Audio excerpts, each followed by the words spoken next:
Hey everyone, welcome back to another edition of Sports Speak. Happy Wednesday, episode 59. A lot going on. I'm Eddie Kalegi. And I'm Tim Moore. We're joined today by Nick Pocchia to break down a lot of action from the NBA playoffs, as well as the foreign substances checks in the MLB, which nearly led to a player and coach going to blows last night in Philadelphia. But of course, as a Nets fan, I've got to start with the second round of the playoffs, Game 7 on Saturday, with what was just some terrible decisions by the Nets at the end of that game that led to them falling to Milwaukee. And the Bucks are a great team. The Nets are a great team. We knew this would be a hard-fought series. Many people were saying whoever came out on top was the likely championship favorite, with teams like the Lakers already out of the playoffs and other superstar teams like the Clippers and the Sixers dealing with injuries throughout this postseason. But with 7 seconds left in the game, Chris Middleton missed a shot. The Nets were down 2. Steve Nash had a timeout in his pocket and did not use it. To me, that is inexcusable, given that in the fourth quarter, with 6 seconds left, they called the timeout, inbounded, got a good shot for Kevin Durant to tie the game. Why not go to that again? And if you're not going to call timeout, at least draw something up where there's a second option. The Nets had all 4 of their players just run to the baseline to give Kevin Durant a one-on-one against Jrue Holiday, who was playing the defensive game of his life. It makes absolutely zero sense. I know James Harden wasn't fully healthy. I know Joe Harris had a putrid series shooting the basketball. But you need to give yourself options. We know there's been unsung heroes that have come up huge in clutch situations. And having Durant try to shoot one off his back foot, off his bad Achilles, mind you, trying to make some crazy fading shot when he'd already played 53 minutes and had not sat on the bench for a single second in the game, it just makes no sense. And Steve Nash, I've questioned some of his coaching decisions this season, and I know he's an inexperienced coach, but you have one of the most experienced coaches in Mike D'Antoni sitting right there next to you. You have to be able to kind of, take control of that situation. You need to call timeout. You have to set up a play there. This is not a game where it's okay if you lose, it's whatever. If you lose, your season is over. And the Nets, severely under their expectations, many thought they were going to the championship. Many thought they were winning the championship. So really disappointing. The Nets completely choked that away. They could have given themselves a much better chance. Now, I think if they had either a fully healthy Harden or Irving, they probably would have won that Game 7. But regardless, it's over for the Nets. Congrats to the Bucks. Giannis with a really good series. Tim, I'll start with you here because I know you got a lot to say. Well, just to put it in perspective like this, it's the fact of the matter of this was a team full of what-ifs. And when you look at it like this, sure, you get James Harden. Sure, you get Blake Griffin this season. But as Stephen A. Smith mentioned yesterday, karma comes back to bite you in many ways. Think about how this season ultimately ended up becoming for the Brooklyn Nets. James Harden came into the season unfit, not saying that had a full factor, but you'd have to imagine it did have a factor in his health in the late season. He came into the season not ready to play basketball and clear as day, unfit. Kyrie Irving chose to take off days when he wanted to, was short, granted at times, not healthy, but was focused on things outside of winning a championship at most times. And surprise, surprise, come towards the playoffs, what does he find himself again? Hurt, unhealthy, and causing problems. Blake Griffin, he didn't play relevant basketball for, 2 years? Since he was with the Clippers, that's when he was last relevant. Did nothing for Detroit. Comes here from that's not saying that that's a problem, that he's come back to play efficient basketball. But the point of the matter is that he disappeared for a little bit, and that does have a little bit of a factor. The only player in this series, the entirety of the playoffs and all season long, granted he was injured too, was Kevin Durant. I mean, Kevin worked hard from the start. He wanted to come back and bring home the Brooklyn Nets a championship. But when you look at it at the end of the day, so many question marks. We said at the start of this year,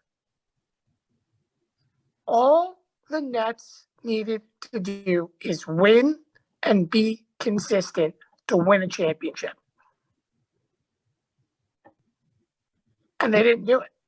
They didn't do it because they're not consistent at all. At all. And I hate it for Nets fans, but at the end of the day, that was their chance. That was their absolute chance to do something. And let's see what happens this offseason, because I don't think this team's coming back. Remember, they all have opt-outs. So I don't think this team's coming back. For Steve Nash, by the way, Nets didn't want coaching. Guess what they didn't get? They didn't get coaching. So the fact of the matter is, the Nets are in trouble. And that's the unfortunate fact of the matter of it. Now, I don't think that I think they're going to come back second time around. The problem is, for example, they were hoping that Spencer Dinwiddie was going to be back, and he already opted out, looking to be a free agent. And I don't really think he's someone who's going to want to be under the shadows of Kyrie and James Harden. I think they're going to be willing to stick together and come back and try this again. But everybody's going to buy into it. And Kevin Durant seemed to be the only one of the big three that was constantly bought into the Brooklyn way. James Harden, of course, came in halfway through the season. Kyrie, we know there's situations there. But, Poach, I'm going to turn it over to you on this subject, of course. Where do you see the Nets going from here after this big disappointment in the second round? Right. Well, it's an interesting scenario. Getting to the point that Tim was making, this is a trio in Kyrie Irving, James Harden, and Kevin Durant that played 7 regular season games together, right? And there's something to be said about talent, certainly, and that's why the Nets won 48 games, and if fully healthy, would have been had a tremendous shot to win an NBA championship. But there's also something to be said about team chemistry and playing together and being comfortable as teammates. And what we saw this season was you had guys who missed extended time, never really played together, and frankly, in a certain extent, I don't completely buy that this was injuries at all times. I know we discussed Kyrie Irving missing portions of the season for things that had nothing to do with basketball. I think next season, and I expect them, I agree with Eddie, to come back. I know that James Harden and Kevin Durant, I believe, have committed to play for Team USA this summer, so I would assume that they will take that experience to continue to play together. Obviously, they have experience with the Oklahoma City Thunder playing together. But I'd really like to see this Nets team next season take the regular season seriously in the sense of using it as an opportunity to get together and play as teammates. I don't agree with them doing it the way it was done this past season. I don't agree with, frankly, Kawhi Leonard skipping games. And the one thing I will say, not that I'm a huge LeBron fan, and I know he missed time this season and 2019 as well, the majority of LeBron James's career, he was playing virtually every game, right? And LeBron James obviously has championship pedigree, has had a phenomenal career, has been somebody who's meshed with his teammates in Miami, certainly, and in Cleveland to win that championship. I think there's really something to be said about taking the regular season seriously, playing together as a team, and having that chemistry take you into a championship run, because I'm seriously concerned with this narrative that, teams are going to have their star players rest, miss time for injuries, and do all this other type of stuff, and then just expect to show up and beat teams like, the Milwaukee Bucks, who have been playing together this entire season, building chemistry, or we even see it out west with the Phoenix Suns.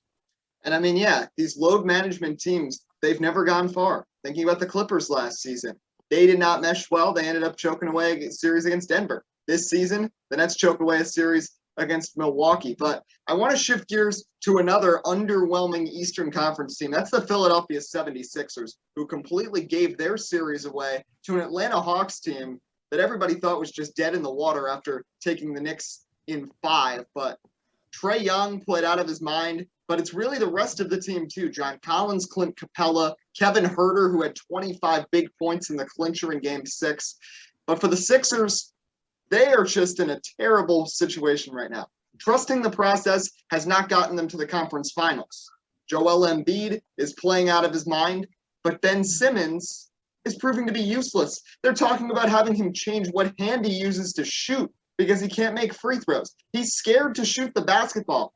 In this, and I don't think even in any era of the NBA is it possible for the second best player on a team to not be willing to shoot the ball. You can't win that way in the NBA. Point guards, at least in this era especially, are expected to be shooters. Steph Curry, Damian Lillard, Russell Westbrook. Need I go on? I mean, it's preposterous that they expect to have this much success without having Ben Simmons capable of shooting the basketball. And Doc Rivers as well. Some weird decisions coaching-wise. I've said it on this show before. I've never been tremendously impressed with Doc Rivers' coaching. He had some good runs in Boston, but he did not do very well with the Clippers, did not do very well with this team, albeit he can't control the shooting. But the Philadelphia 76ers just did not have that many options outside of Embiid. The Hawks played a good team effort, and it paid off. And now I really wonder if the Sixers would potentially deal Ben Simmons. But at this point, Ben Simmons is not going to get nearly the trade value that he would have gotten in a past year. But for the Hawks, nice feel-good story making it to the conference finals. It's rare to see an underdog in the NBA make it past the second round. It usually always comes down to the super teams. Kind of cool to see that for them in that city that's gone very long without a really successful basketball team going deep into the postseason. But Tim, what do you have to say about this Philadelphia 76ers team after failing again as the top seed? It's a disappointment at the same time, first year for Doc Rivers. So, I'll give him that little bit of a break. But kind of like, for example, for the Nets, it's kind of win now or bust. And the fact of the matter is this, is that, Ben Simmons, I have a bone to pick with him too. Ben Simmons, his combined field goal rate in a 7-game series in the fourth quarter, granted he shot 100%, but he was 3 for 3, and I think his only field goals came in game 1 and game 3. To be scared to go to the free throw line, granted, again, shooting is his weakness, and I get that. To be scared and not taking shots to go to a free throw line, you're putting your team at a disadvantage, making an extra pass for maybe a missed shot when you have an easy bucket, or making a forced pass, for a turnover. Simmons did that time and time again this series, and I'm not saying it's all on Ben Simmons' fault, but if you're a Sixers fan, how can you forgive a player like that?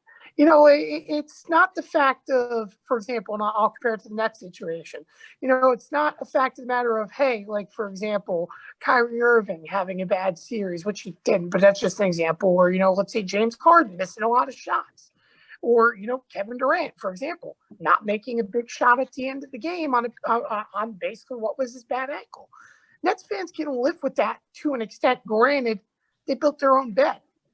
I don't know if Sixers fans can live with the fact that when you look at this team, it's, what could have been, because this team didn't take the opportunities. They lost in Eddie. We talked about this before the series began, because this was very evident back in the first series for Philadelphia. If you're not playing 100% mental basketball in a positive manner, you will not be successful in the NBA playoffs. And all you need is one player on the floor to not be at 100% mentally, and your whole chemistry and team will fall apart. And that's exactly what happened to Ben Simmons. You had players that, sure, may not have necessarily shot well, and they could have. But at the end of the day, Philadelphia had chances to win games. They had chances to be consistent, and they didn't. And it stinks to see this if you're a Sixers fan, obviously. Just like, for example, on the Western side, which I'm sure we'll talk about in a little bit for the Utah Jazz, where you had chances to win games and you didn't. But Ben Simmons has a big fault to play, and I'm eager now to see what happens this offseason. Because, again, do you trade Ben Simmons? Well, now you just decreased his value. And I don't think the answer is trade away Joel Embiid and rebuild the process all over again. This team is, again, they missed their chance. I don't see it being any more progression-wise going upwards for the next few seasons. This team is going to start being on the decline. It's unfortunate because this team has a lot of talent, and we've been saying it for years, and a lot of potential. But at this point, when there's no consistency, this team will never, ever be a championship team. And granted, I think right there was their final shot. I really think 2 years ago was when it really all fell apart with when they had Jimmy Butler on the roster. They kind of had a big three. Ben Simmons was playing a lot better basketball than he was right now, and they couldn't get past Toronto on that lucky shot from Kawhi. But disappointing for them. Poach, what say you on the Sixers? Yeah, so when it comes to Ben Simmons at this point in time, I think they have to move him. I know we've discussed, obviously, his trade value is not where it was. I can remember thinking back to 2 or 3 years ago, and I didn't agree with those lists at the times. you'd have these analysts rating Ben Simmons as a top 10 or 15 player in the NBA and the future of the league and all these different things. Obviously, that has not come to fruition. Just thinking of a couple possibilities. Obviously, who knows what the teams would do. I think of the Minnesota Timberwolves, maybe trying to work something out. Who knows what draft capital would have to be included for a guy like D'Angelo Russell, right? Who knows if the Timberwolves would be interested at this point in time. Somebody who could obviously facilitate and shoot the basketball, which was a big issue. And not to make excuses for the Sixers, but I think if Danny Green played in this series, things are maybe a little bit different. Obviously, they've made a concerted effort to surround Simmons with shooters like a guy like Danny Green or Seth Curry, who have made a contribution. But I just don't see a future for Ben Simmons in Philly. The process, quote unquote, it's been years now. And like you said, 76ers have not reached a conference finals in this era, which is pretty crazy to think about given the amount of talent that they've assembled. And frankly, not to take anything away from the Atlanta Hawks, this was not a, they weren't facing the Nets. They weren't facing the Bucks. This is the easiest playoff draw they could have gotten, frankly. And that's unfortunate. And also to discuss Doc Rivers, like you said, Doc Rivers won a championship with the Boston Celtics, a Boston Celtics team that was very, very talented, had a big three before big threes were really a thing. What has he done, right? With the Clippers, obviously, caught a lot of blame. Does he have a future with the 76ers? Obviously, he's only been the coach for one season, but I think the Sixers really need to make a concerted effort to see what makes sense for the franchise moving forward. I think Ben Simmons has to go. I think you got to bring in some young talent, and I wish them the best. So let's talk about the other one seed that got bounced. The Jazz led by 25 in the deciding game, and the Clippers beat them. The Jazz had a 2-0 series lead, a 3-2 series lead, and a 25-point lead in Game 7, and managed to lose without Kawhi Leonard on the floor for the Los Angeles Clippers. And me and Tim kind of talked about this on the last show. We sort of had our doubts about the Utah Jazz in the first place, really, as a postseason team. Donovan Mitchell and Rudy Gobert are great players. They don't really have too much to compliment them. It really depends on whether their bench guys or like Joe Ingles is having a good day and such. And that's kind of not really something you can ride against a Clippers team that is very deep, even without Kawhi Leonard.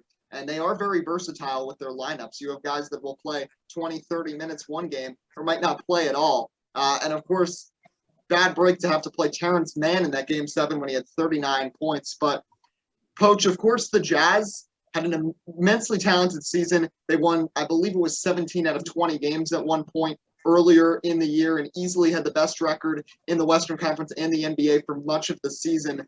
But with the Lakers and Warriors both going to be fully healthy next season, the Clippers, Denver, it's still a stacked Western Conference. Do you think Utah really missed out on their one big chance right here? Yeah, I think you could say that about a lot of teams. I think this is Giannis's chance to win a championship. Let's see what he does. I think you could say that about Chris Paul. I think there's so many teams where you say this is their shot. No LeBron James, no Kawhi Leonard, no excuses, in my opinion. This is a very talented Jazz team. There's no question about it. I think in that series, and frankly, people don't want to do it because you got a lot of criticism last year, you have to give a lot of credit to Paul George. Kudos to him. Obviously got a lot of help from Terrence Mann playing outstanding in Game 6. But this is a guy who went out and beat the number one seed in the Western Conference, a team that they were down 2-0 to with Kawhi Leonard on the court, and won 2 games, and one of them obviously being a road game, and that was very impressive. When it comes to the Jazz, I think this year proves that you never really know. It's too talented of a team to say, we're done, we're going to give up. The Warriors are coming back, the Lakers are coming back. I think you keep this team together. I think you hope they stay healthy, because who knows? In this league that we're in right now, who knows if LeBron James gets hurt next year? Who knows what happens, right? So I think you keep this crew together. Quinn Snyder is an outstanding coach. Certainly deserved Coach of the Year consideration as he got. I think Donovan Mitchell is really taking his game to the next level. Obviously, Rudy Gobert, Defensive Player of the Year. So you really can't say enough about what this team has. I think Jordan Clarkson's been phenomenal. Joe Ingles. I think you keep the team together. You hope for the best next year, and you just keep playing good basketball and don't worry about all the noise. Tim, how about you? Well, it's interesting, Coach, because you say don't break down the Jazz. I think you do for one reason only. How many years in a row at this point since Donovan Mitchell's become in the league has this team only had one shooting option consistently? Granted, I know there's times where Donovan doesn't shoot 50% in a game, and he's not the most consistent. But in an essential game where the Jazz need to win, Donovan Mitchell scoring 30-plus points, or even at times 40, when he did in this series, still isn't enough for the Utah Jazz to ultimately win a game. Granted, yes, they turn around. They made some trades for depth. You mentioned, of course, their sixth man. But let's put it like this, okay? Joe Ingles, and I've mentioned this for years. The Jazz might have had first off, and Eddie, we've talked about this time and time again. How can you have the same team and still find a way to be successful and get better? It's absolutely mind-blowing. You look at this team. They made a trade for Mike Conley. They took a massive, massive chance. Mike Conley, where were you in the playoffs?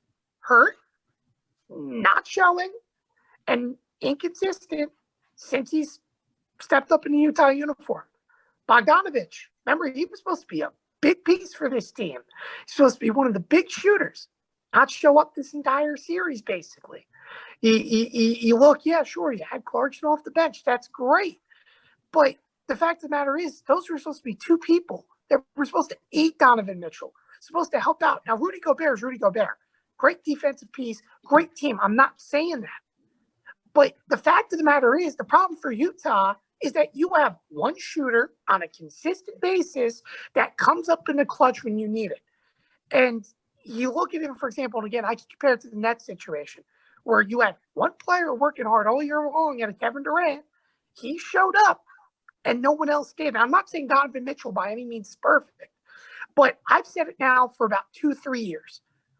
Donovan's got to get out of Utah at some point. I know he wants to stay there forever, but this team does not have a championship mindset. I understand it's a small market team, but complacency does not win you NBA championships.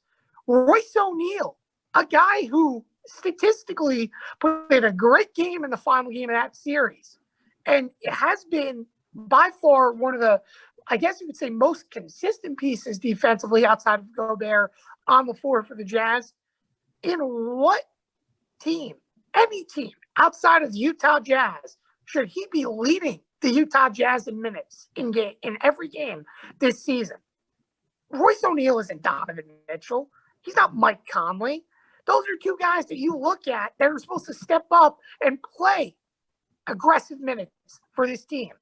And I'm not discrediting O'Neal, but the fact of the matter is that you have to look at this team and realize that this team really isn't as good as what it is on paper. Yes, it's a one seed. Yeah, they played great regular season games. I'll even argue they played good teams when they were struggling at the right times this year. But the fact of the matter is, when you only have one weapon or maybe two weapons and they get shut down, because really, if you look at it, over 50% of the shots came from either Mitchell or Clarkson that entire series, guess what? You're not going to win.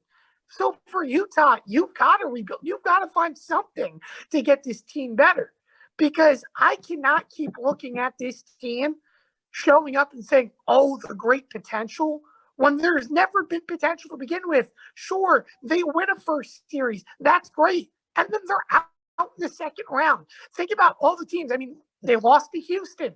You look at their battles with OKC, and obviously last year, things did not go well against Denver, and that was in the first series. But, this team has a lot of potential. But then when it comes to the playoffs, it's only one player showing up consistently while everyone falls apart. So the fact of the matter is, for Utah, you've got to get a sense of direction in terms of difference soon. Absolutely soon. If you think this team can win a championship, you think Donovan Mitchell's capable of carrying a team for a championship, I need to see it. I understand Quinn Snyder is a great coach. I'm not outmining that at all. The Jazz are a very strong defensive team, and typically you can make the argument defense has a big play towards a championship squad. But having one offensive weapon, that's equivalent to, for example, Patrick Mahomes not having an offensive line in the Super Bowl, and he's basically throwing the football to himself because he gets no time in the pocket. It's the same exact thing. Donovan Mitchell could try to carry a basketball team around the entirety of the NBA playoffs, but when you have no help to carry the shoulders around you in what's the sport that's all of that team effort, you're not going to go anywhere. And that's what it is right now for Utah. And the other problem, I think, that really just continues to bite Utah, aside from their run in the 90s, is that Salt Lake City is not a place that a lot of superstars want to go to. Nobody wants to really team up with Donovan Mitchell or Rudy Gobert there. Of course, not that many players really like Rudy Gobert in the league, but still, I mean, nobody really wants to unless they're really on the back burner of their career. There's not going to be some superstar free agent who's going to be rushing over to Utah to join them. And that's just unfortunate for the Jazz, just where they are and just with their team. And that's what we see with a lot of these smaller market teams. Utah, it's kind of rare that Utah even gets a professional sports team. That's the only professional sports team there other than the MLS. But, it's just disappointing to see this continue for the Jazz. But the two teams that prevailed in the West were the Clippers and the Suns, and they played a crazy game last night that ended with a DeAndre Ayton game-winning, as he called it, the Valley Oop. But they got a 2-0 series lead despite not having Chris Paul, despite Devin Booker getting slammed in the face by Patrick Beverley and playing with possibly a fractured nose for the whole second half. I mean, it was a challenge for Phoenix, but they rose to the occasion. And Paul George, I know we were giving him some credit a few minutes ago, but you can't miss both of those free throws back-to-back in that situation with just 6 seconds on the clock. But a great game overall between Phoenix and the Clippers. I am so impressed by the Suns team. And you've got to give credit to Monty Williams. I don't know what happened, but ever since the pandemic, this team has completely changed. Remember in the bubble last year, they went undefeated 8-0. They came in 5.5 games out of the playoffs. They barely even qualified to get invited to the bubble, and they finished just a half game out of the play-in tournament. They gained 5 games on 10th place in those final 8 games. That's almost unprecedented. And you come into this season, you bring in Chris Paul, who, oh, by the way, as I've said before, I think Chris Paul does not get nearly the credit he deserves in the NBA. Think about last year with the Oklahoma City Thunder. He carried that team to a 5 seed in the playoffs. I know they didn't get past the first round, but that team had nothing really aside from him. His veteran leadership, his expertise, his almost sort of player-coach mindset really helps. But of course, the man at the helm, Monty Williams, has done an excellent job crafting this roster, crafting these rotations, and crafting plays like that game-winning alley-oop we saw to DeAndre Ayton. Between Ayton, Mikal Bridges, Cameron Payne, Devin Booker, this is a nice young core that is really impressive, and we're taking advantage of the Clippers through these first 2 games. Poach, what have you liked so far from the Suns? Do you think they can ultimately get the job done and make it to the finals? Yeah, well, I think the Suns are going to win this series. Obviously, Chris Paul returning at some point, hopefully, fingers crossed in this series, is going to be a big thing for them. I always want to say, obviously, we've seen this playoffs. You never want to bet against the Clippers down 2-0, but I'm going to do it. I think this Suns team is outstanding. I think they're incredibly well coached. I think Chris Paul obviously has had a great impact. And I know you just touched on it, though, but I've seen the stats before. They show them on ESPN. Just everywhere Chris Paul has gone in his career, he's affected winning. Everywhere. That Thunder team really had no business winning more than 25, 30 games and won 47 last year. That is outstanding. And I know you talked to him a little bit. Cameron Payne coming out of really nowhere, playing great minutes last night, shooting the basketball outstanding. Think about guys like Jay Crowder, obviously DeAndre Ayton. The Suns are another deep team, an incredibly well-coached team, and right now they're my pick to not only go to the finals, but to win the championship. And it gets back to what I discussed earlier with the Nets and with the Clippers. This is a team that has played together all year long, that took the regular season seriously, that Chris Paul was playing games, Devin Booker was playing games. They were, and you remember even thinking back to early in the season, it wasn't an immediate fit with Chris Paul and Devin Booker. They worked, they got together, they won basketball games, went to a number 2 seed, and I expect them to win the championship because of that. All these recent teams that we've seen win championships, especially I always think back to the Raptors with Kawhi. I know he rests games, but guys like Van Vliet, Kyle Lowry, that San Antonio Spurs play as a team mentality that I think is so gone in this, players league now, is so important to win championships, and I can't stress it enough. Yeah, Tim, how about you? Yeah, I mean, I'm going to agree with Poach right here. First off, I see the Nets, or excuse me, not the Nets, the Suns winning this series, and ultimately, I see them winning the championship. I truthfully believe this is Phoenix's time. And the fact of the matter is this, and again, for example, just talking about the Jazz a moment ago, where you go for a team that has one player in the wait for years, and Devin Booker, and now you find yourself with an opportunity. Granted, I understand no Chris Paul, and I understand that, but the draft depth this team has been able to build season after season, slowly start to develop solid basketball players that can find ways to be consistent. Phoenix has needed this for a while.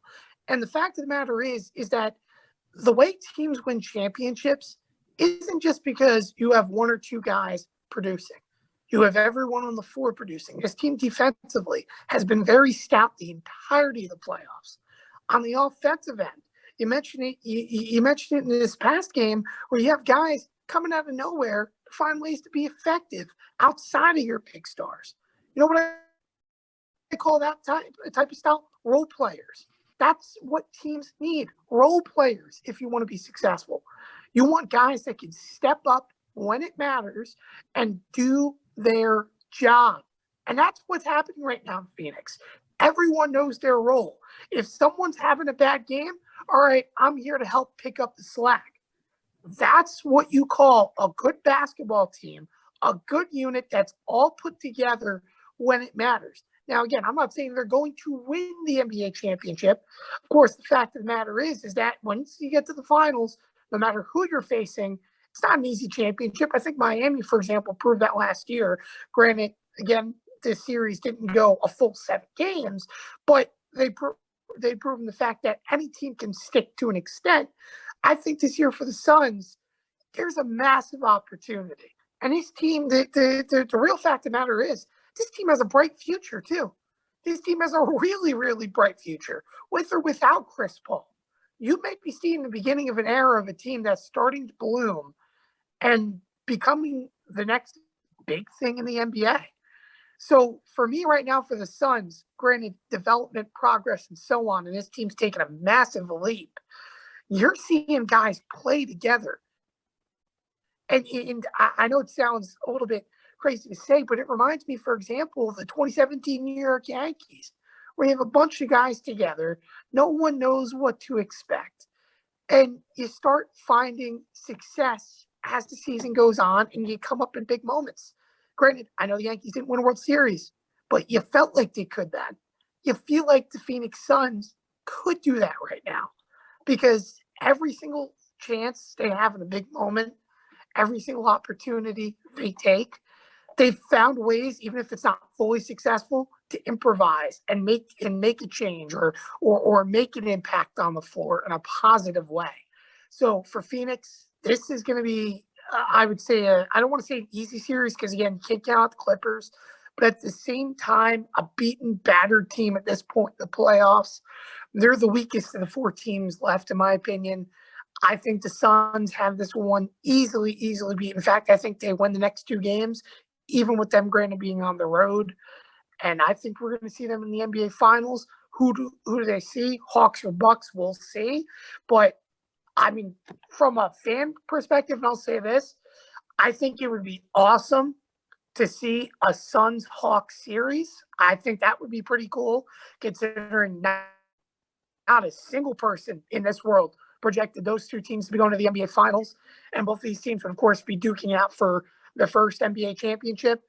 But at the end of the day, no matter what team you get, I mean, let's be honest, it's going to be a good NBA Finals and really one of the most unpredictable ones in a long time. Yeah, and I've been so critical of the NBA. One of the things that frustrates me is that unlike any other sport, you never see the surprise team come through, other than the Raptors really 2 years ago winning the championship. And that was still with Kawhi Leonard.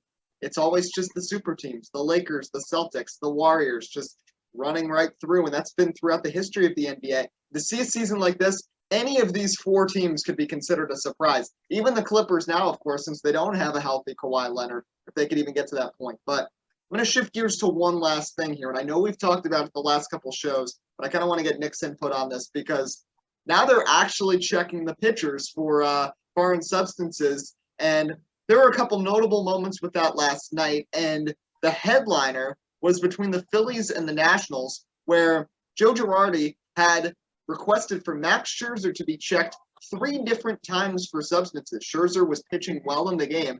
They did say, though, that his spin rate was down, so maybe he wasn't using the substance he typically uses, but he wasn't using anything that night. And I know we talked about, I think, with Zoe last time, how you have to find a fine balance because I think this is something that needs to be cracked down on by Major League Baseball, but it can't be a complete distraction from the game. And what Joe Girardi did last night is really reprehensible, because what he did, not only just continuing to request this, I mean, even though Max Scherzer was completely clean, he was getting into his head. It was completely psychologically damaging for Max Scherzer trying to focus and pitch a game and knowing that he's being stared at by the opposing manager who doesn't trust that he's actually doing it cleanly.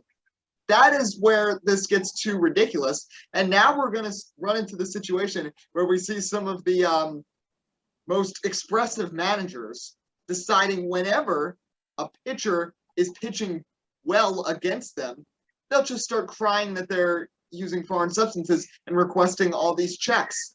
And even if they are clean, that could completely throw off the pitcher's mindset, their repertoire, the groove that they're in, their momentum, and that can be dangerous. I don't see why you need these multiple checks. I think if you check a pitcher out at the start of the game after their first inning, I really don't see how you have to continue to do it over and over and over again. I mean, if you don't see anything, they have them opening their belts. I mean, what are they going to be stuffing in there between innings? I saw where Sergio Romo pretty much dropped his pants for the umpire in the A's game yesterday.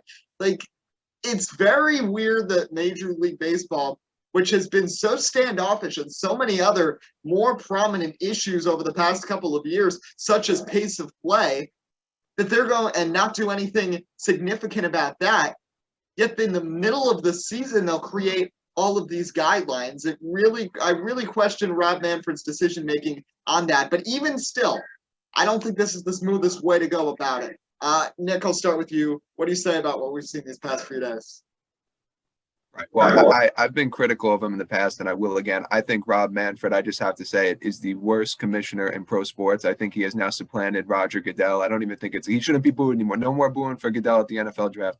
I'm concerned. Obviously, there's an issue, right? This has been an open secret in baseball for at least the past couple seasons. I can remember watching videos about Trevor Bauer and Garrett Cole's RPMs being outrageous jumps that are humanly impossible. Obviously, reports of Spider Tech being shipped to MLB stadiums. This has been going on. There's no denying it. My concern is the implementation at this current time. Obviously, I'm sure you guys discussed it. We had Tyler Glass now coming out and being very upset because substances that are not necessarily affecting performance, but are affecting the health and grip and control of the players, now being outlawed, changing up a pitcher's routine and how they throw the baseball mid-year. Throwing a baseball is a violent motion. Throwing a baseball 95 miles an hour is a very violent motion. Now you add in this new element of not being able to grip the ball the way you have in the past. It's going to lead to injuries. It's a fact, and Tyler Glasnow is 100% correct. Now, again, more specifically into what Joe Girardi did last night, I believe, if I read the rule correctly, and I hope it's implemented, that there is a way to punish managers who act in bad faith, quote unquote. Now, who knows how the league is going to interpret that? That was acting in bad faith. That was psychological warfare. That's what it was. It was using a loophole and a rule to essentially harass a pitcher for the entirety of a game, right?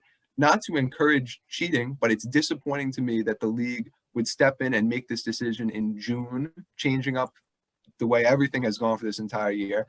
If it was me, it's difficult because you want to put a stop to people who are breaking the rules. You wait until the off season. You wait until pitchers can adjust how they throw the baseball, how they go about things. You avoid injuries. You avoid all this nonsense going on, and you certainly come up with better ways. Maybe it's something where you limit the amount of times a manager can ask to one or two. You know, it's something very minimal. If there's a legitimate concern, a legitimate suspicion, you act on that.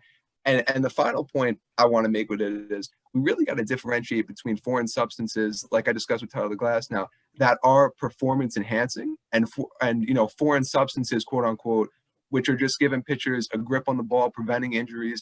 I believe Trevor Bauer came out and made a video where he was showing, is this illegal? And he was having the ball stick to his hand, and it was rosin and sweat. He wasn't doing anything wrong or illegal. So I think we got to stop, almost like, we know when you're taking a test and you look up and it looks like you're looking at somebody else's paper, you're not, right? You know what I'm saying? Maybe you're looking around in the room. My point with the analogy being, just because you're using something doesn't mean that you're cheating on the test. It doesn't mean that you're using a performance enhancer. And I think the MLB has really got to step in to protect their players and to make sure that we're going after the bad guys in the scenario and not just guys looking to get a grip on the baseball.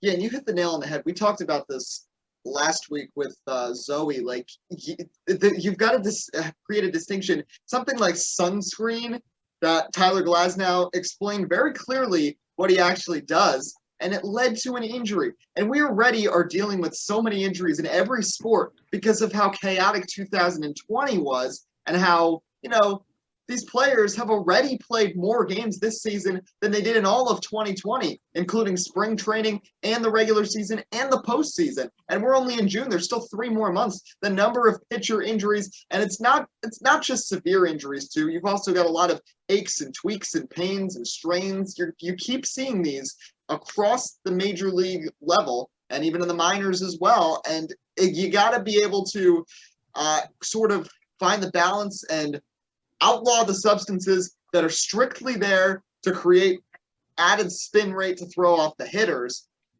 and not attack those who are simply using sunscreen or whatever just to have a better grip on the ball so they're not hitting guys and they're not hurting themselves. So lastly, Tim, over to you, your opinions on the antics here from these past couple of days. Yeah, it's relatively interesting on how MLB approached this, but I may give a minor defense in regards to the multiple checks, at least in a pitcher game, because Eddie, you mentioned obviously, well, you check them in the first inning. What necessarily makes you think that they have stuff later on in the game? But the truth of the matter is, listen, you can go into the dugout, you can go all the way into the clubhouse and still access things. I don't have a problem with Major League Baseball checking pitchers, especially starting pitchers, multiple times in an outing. But when you're a manager and you're trying to make an excuse, and listen, the Joe Girardi thing, by the way, so folks understand too, his direction and thought process of it is he kept focusing in on Max Scherzer, rubbing his hat, scratching his head over and over and over again. I'm not saying Girardi is excusable for what he did, but he felt that he was over excessively touching a spot, and that's something to take note of, hence why he asked. And then the whole argument afterwards was actually not with Max Scherzer. Most think that Girardi was trying to fight with Max Scherzer. It was actually with his former hitting coach of Kevin Long, who used to be with him with the New York Yankees. Both of them were going after each other. And the fact of the matter is this, is that I'm not saying Girardi is right, but I can understand in that situation what he's thinking of, thus what led to that situation. But in terms of Major League Baseball, yes. Okay, if you're checking a relief pitcher, odds are you only need to check them once. I get that. Starting pitchers, though, there's a lot more opportunity for them to manipulate. And again, I'm not saying pitchers are going to manipulate. I think, too, the big thing, too, is how about you go look at the StatCast regards for at least give coaches access to StatCast to start the game, because Max Scherzer's RPMs and so on were very much lower than what they typically were. In fact, massively yesterday throughout that game. And the fact of the matter is, listen, baseball's all about this data right now, all about statistics and so on. That can at least defend a pitcher in this instance at the moment. So for me, let's put it like this, going back to the point, at least for Major League Baseball, of checking. I don't have a problem with them checking, but where I do have the problem is the fact that managers have outages of excuses at this point. Listen, with or without the substances, you can't control the fact that Major League Baseball right now has a bunch of injuries. You can't change the fact that hitting, since they've changed the ball, has gone a lot down, and we're seeing a lot more low-scoring games. Granted, sure, I guess you could say advantage pitcher and so on. But the fact of the matter is this: there is no excuse when you're playing baseball. You're professionals. You get paid a lot of money to do things right, maybe 25% of the time. So when I look at this for any team that wants an excuse for pitchers, they're putting substances on and so on, that's not the reason why you're not being successful. You've got to come out and you've got to play baseball consistently. MLB is trying to give Rob Manfred a minor bit of credit, because I'll agree he's the worst there is in all of sports in terms of being ahead and so on. But the fact of the matter is that you have to give baseball some credit. They're finally taking credibility, but at the same time, players are just looking for excuses at this point, as well as managers, to try to, get every edge possible. And with that being said, at the end of the day, baseball is a kid's game. You're meant to go out there, play, have fun. That's what baseball needs to be right now. And Major League Baseball needs to continue doing what they're doing, but not put it in the manager's hands. For example, remember when we first had the debate about instant replay and so on, about how all managers should be able to decide when now granted, yes, managers have within reason and standards, they can argue a call and so on. But the same thing goes here. Managers need to have or be within reason of checking a pitcher rather than asking an umpire to go out there every inning. Again, this is fresh from Major League Baseball. I think they'll get within the flow of it. But what we saw these last 2 days, in particular, and of course yesterday, just simply cannot happen on a regular basis. Otherwise, Major League Baseball complaining about games going too long. Well, games are only going to go longer this way, granted, even if you're doing it between innings. So you've got to find a balance. And right now, Major League Baseball just simply hasn't. Yeah, well, we'll have a lot more to talk about that as we continue through, as so many prominent pitchers have been very outspoken against Rob Manfred in these past few days. But Nick Pocchia, thanks so much for joining us again today on Sports Speak. Thank you for having me, guys. All right, so we'll be back in a few days with episode 60, but that's it for episode 59. Hope you enjoyed. I'm Eddie Kalegi. And I'm Tim Moore. Signing off today on Sports Speak. We hope you have a great rest of your day.